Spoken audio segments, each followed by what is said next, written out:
तो देखो भैया शुरुआत में दोनों लड़ गए तो यहाँ की धारा कितनी हो गई अपने पास में 0, ठीक है। अब उसके बाद में तो यहाँ की धारा 0, तो धारा इससे जाएगी कि नहीं जाएगी, मतलब बल्ब ग्लो करेगा कि नहीं करेगा। अब जैसे ही धारा सीमित हो गई, फ्लक्स कांस्टेंट हो गया, बोलो हाँ।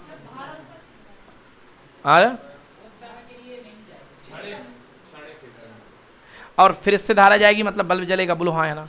अब इसके बाद में ये पूरा फ्लक्स सेट हो गया, बोलो फ्लक्स सेट हो गया, मतलब धारा क्या हो गई मैक्सिमम।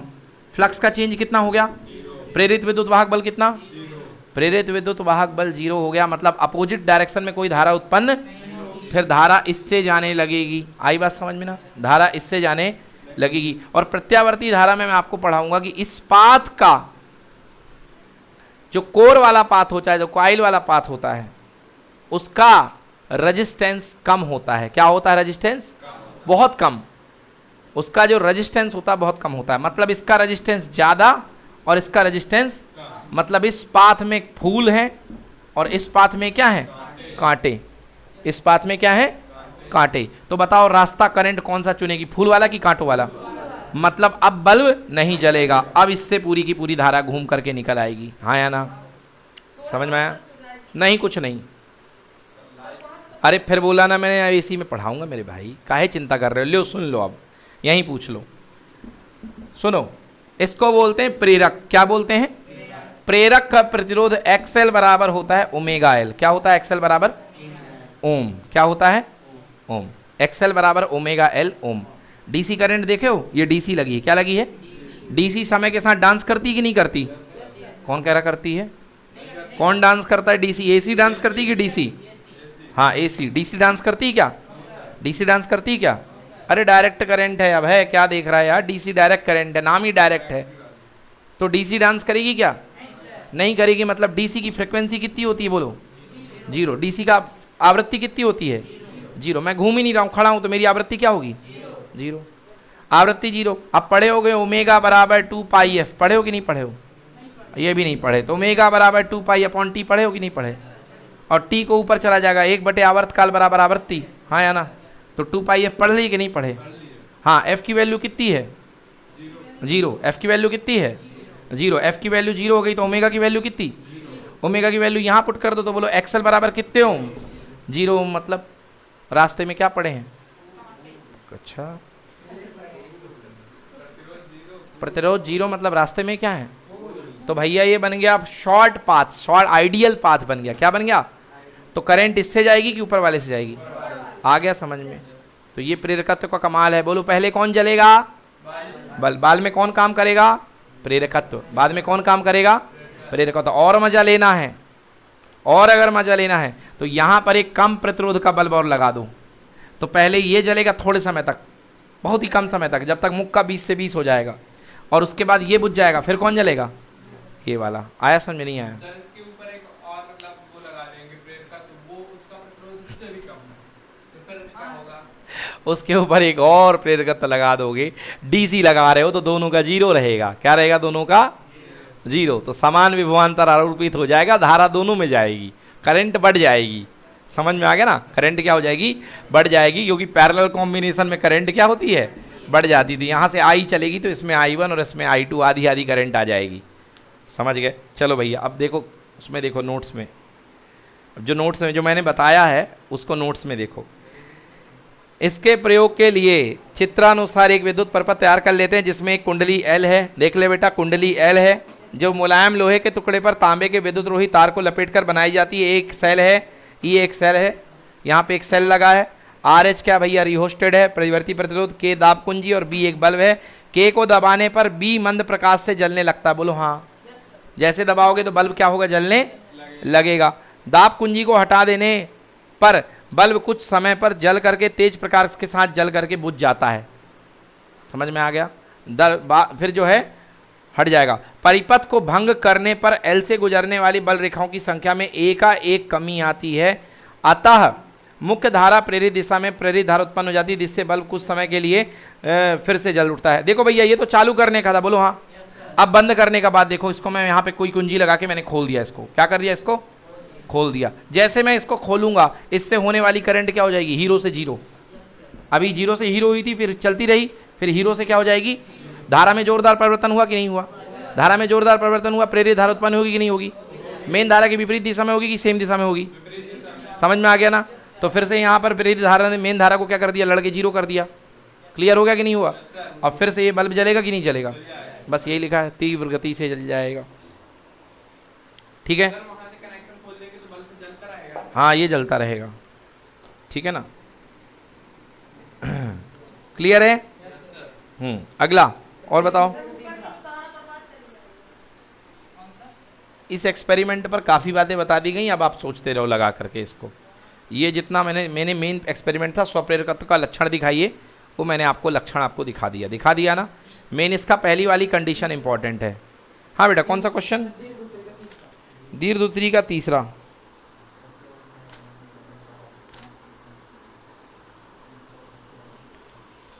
हाँ भाई साहब, अब इसमें मैं क्या बताऊं, एक बार इसको पूरा पढ़ लो। 10वीं क्लास का क्वेश्चन है भैया, प्रत्यावर्ती धारा डायनेमो, डायनेमो यानी जनरेटर, डायनेमो यानी जनरेटर का सचित्र वर्णन कीजिए।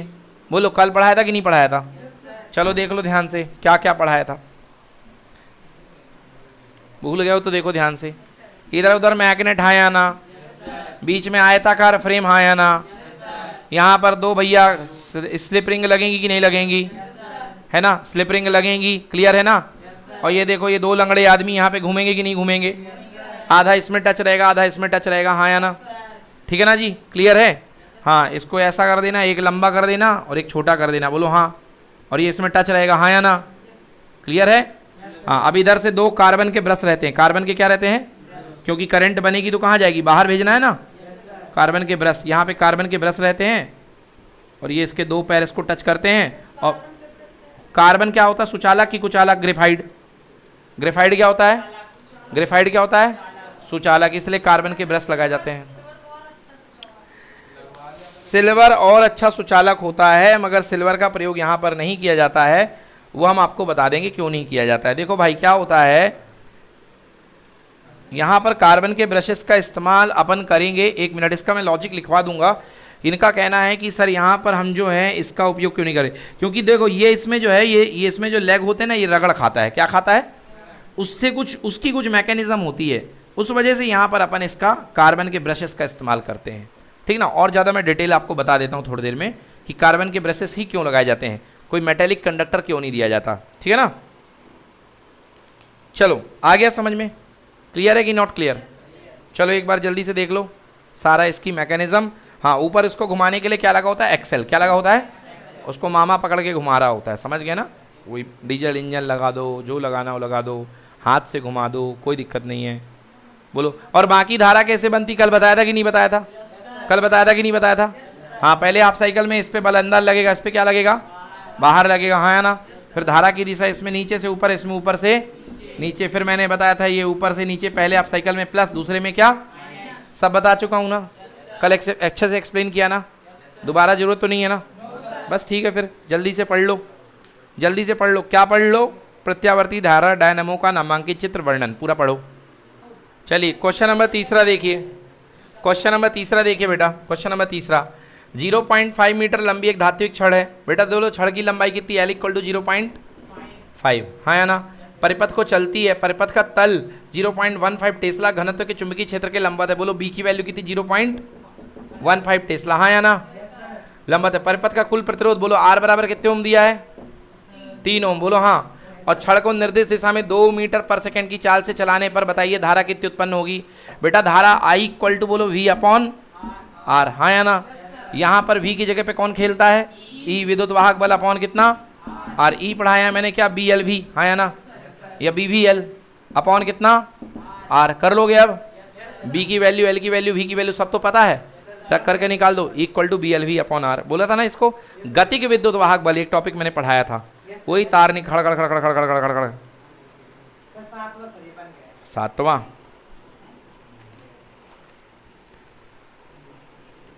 प्रश्न क्रमांक 7वां, चलो भैया हाँ ठीक है, वो ठीक है। अब इस देखो इसका पहला वाला फॉर्मूला मैं इसको डिराइव करा देता हूँ, रुक जाओ थोड़ा सा।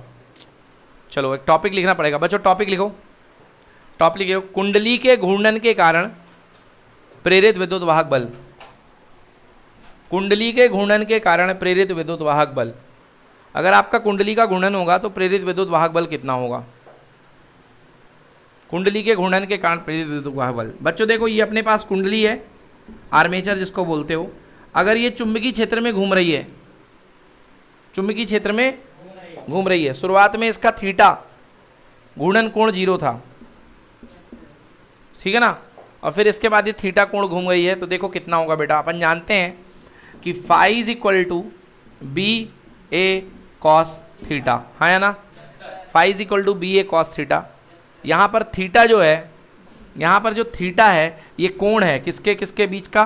क्षेत्रफल लंबवत सदिश इसका, है ना, मतलब एन कैप और बी के बीच का कोण है, एन कैप और बी के बीच का कोण है। अब आप नॉर्मल सी चीज़ देखो, कुंडली जितना घूमेगी उसका नॉर्मल भी तो उतना ही घूमेगा। भाई जितना कुंडली घूमेगी उसका नॉर्मल भी तो उतना ही घूमेगा। अगर कुंडली 90 से घूम गई तो नॉर्मल भी कितने से घूमेगा? 90 से। समझ में आया ना? तो भैया बी ए कॉस थीटा, और फेरे कितने हैं बेटा? एन। फेरे कितने हैं? एन। समझ में आया? फेरे कितने हैं?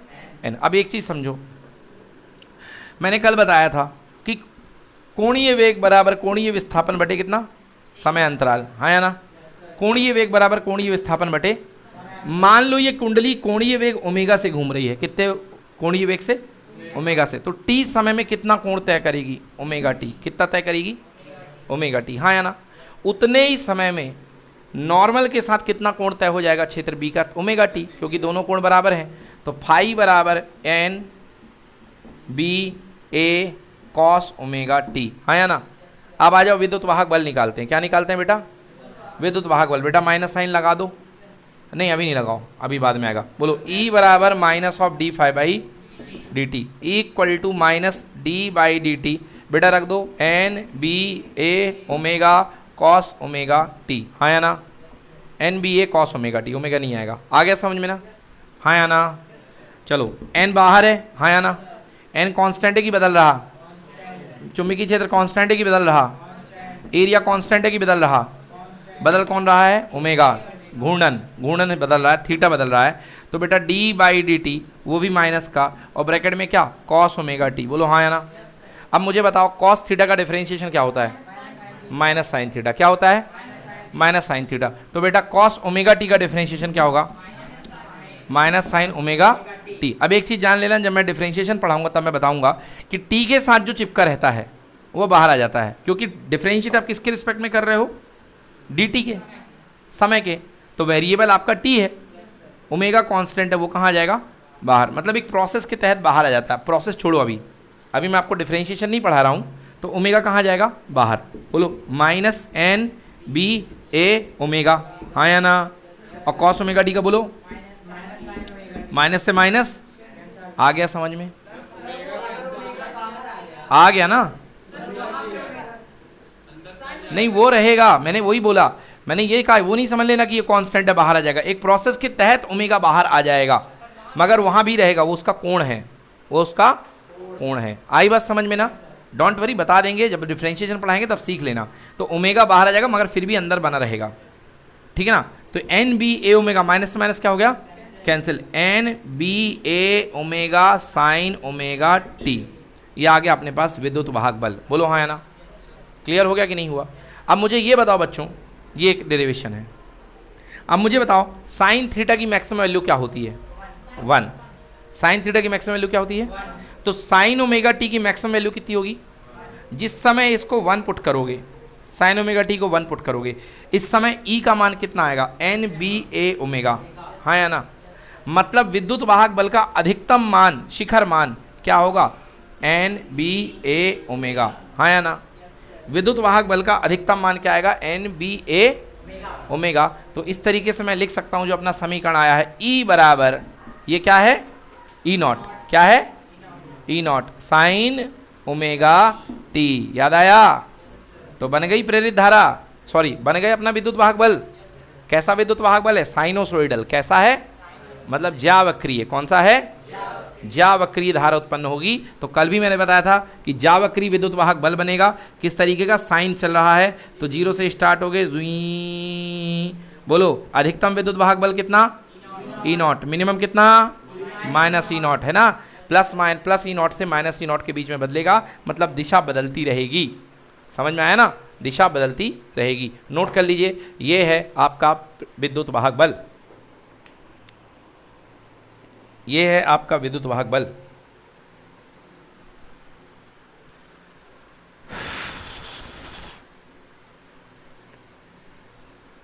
ठीक है बेटा, लिख लो, अगर भूल जाए D by D x sine x. देखो यहां बोर्ड में देखो, बोलो D by D x sine x कितना होगा, बोलो ए कॉस ए एक्स कितना होगा, ए कॉस ए एक्स। बेटा होता तो कॉस था, मन तो कह रहा था कॉस एक्स करो, बोलो हाँ, मगर एक्स के साथ कौन चिपका है, तो उसको भी बाहर लेना है एक बार, ए कॉस ए एक्स। और D by D x cos A x, बोलो क्या होगा, माइनस ए साइन ए एक्स। हाँ, ये थोड़े दो फार्मूले नोट कर लो, अभी काम चला लो अभी कुछ दिन के लिए, फिर डिफरेंशिएशन में तो अपन पारंगत महारथी महायोद्धा वीर धुरंधर होने ही वाले हैं।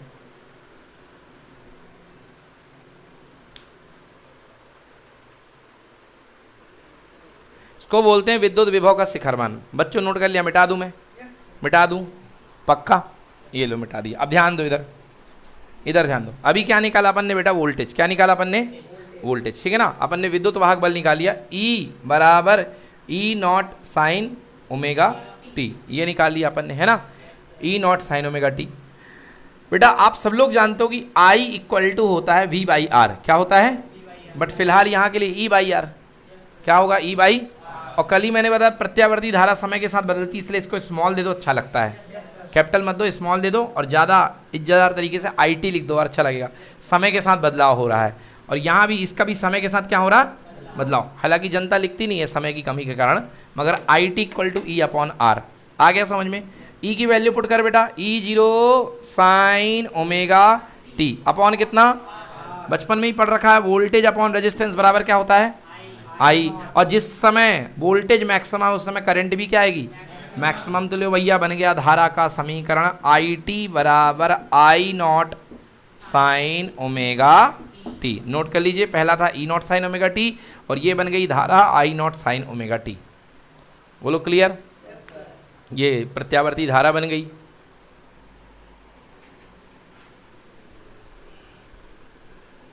तो ये प्रत्यावर्ती धारा का समीकरण बना दिया अपन ने। एक आपने बना दिया वोल्टेज का, यानी विद्युत वाहक बल का, EMF का, और दूसरा आपने बना दिया है प्रत्यावर्ती धारा का समीकरण। आइए वो प्रश्न कर लेते हैं जो आपने हमसे पूछा है, NB A ओमेगा, सारी सामग्री दी हुई है उसमें पुट कर दें।